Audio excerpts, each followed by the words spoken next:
નમસ્કાર, આપ જોઈ રહ્યા છો નેશન પ્લસ ન્યૂઝ. હું છું આપની સાથે હેતલ ભગત.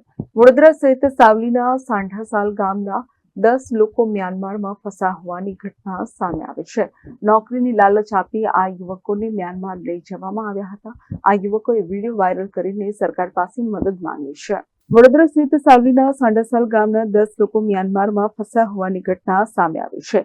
નોકરીની લાલચ આપી આ યુવકોને મ્યાનમાર લઈ જવામાં આવ્યા હતા. છેલ્લા 20 દિવસથી આ યુવકો ફસાયા હોવાનું જાણવા મળ્યું છે. આ યુવકોએ વિડીયોના માધ્યમથી ભારત સરકાર પાસે મદદ માંગી છે.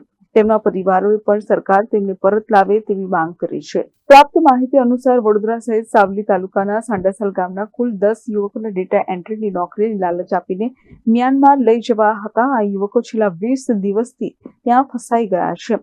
આ યુવકોએ એક વિડીયોના માધ્યમથી ભારત સરકાર પાસે મદદ માંગી છે. આ યુવકોના પરિવારજનોએ પણ તેમને પરત લાવવા માટે સરકાર પાસે માંગ કરી છે. હાલમાં આ યુવકોને સ્થાનિક એનજીઓ દ્વારા આશરો આપવામાં આવ્યો છે.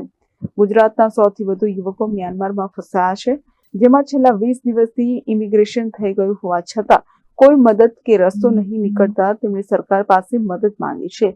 તેમને એક વિડીયો બનાવીને વાયરલ કર્યો છે. પૈસા ખૂટી ગયા હોવાથી ગુજરાતના યુવાનોએ સરકાર પાસે મદદ માંગી છે. સાંઢાસાલ ગામનો ગુંજન શાહ 20 દિવसથી फंसा होવાનું પણ જાણવા મળ્યું છે.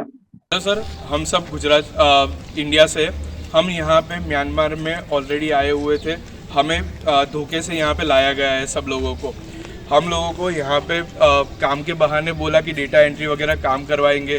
किसी को एडवर्टाइज के थ्रू बुलाया गया, बट यहाँ आने के बाद पता चला कि कुछ और ही हम इनसे काम करवा रहे हैं, ज़बरदस्ती वो भी, और हमें जाने भी नहीं दे रहे और ऊपर से 14 से 18 घंटे काम करवा रहे हैं. हमें जब मौका मिला अपनी कंपनी से निकलने का, हम निकल के यहाँ पे म्यांमार में मायावाड़ी करके एरिया है, एनजीओ है, वहाँ पे हम सारे लोग 4 तारीख को आके रुके हुए हैं.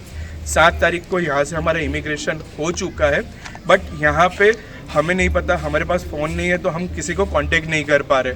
तो प्लीज़ भारत सरकार को रिक्वेस्ट है कि हर एक स्टेट से यहाँ पे बंदे हैं. 117 लोग यहाँ पे, दूसरे एनजीओ में भी और 100 लोग हैं. सारे इंडियंस है, पाकिस्तानी है, बहुत सारे कंट्री से यहाँ पे बहुत लोग हैं. तो प्लीज़ जो भारत सरकार के पास ये वीडियो आती है तो जल्दी से हमें निकलवाने का ट्राई करें. मारो बाबा गुंजन आइलैंड 4 મહિનાથી ગયો છે. એમને ત્યાં અનુકૂળ નથી આવ્યું, એટલે 20 દિવસથી મારો છોકરો ઘરે આવવા માગે છે. એની સાથે બીજા 120થી 30 છોકરાઓ જોઈન્ટ છે.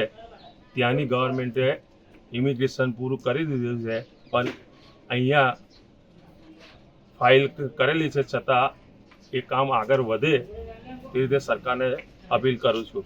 Bureau report, Nation Plus News, Savli.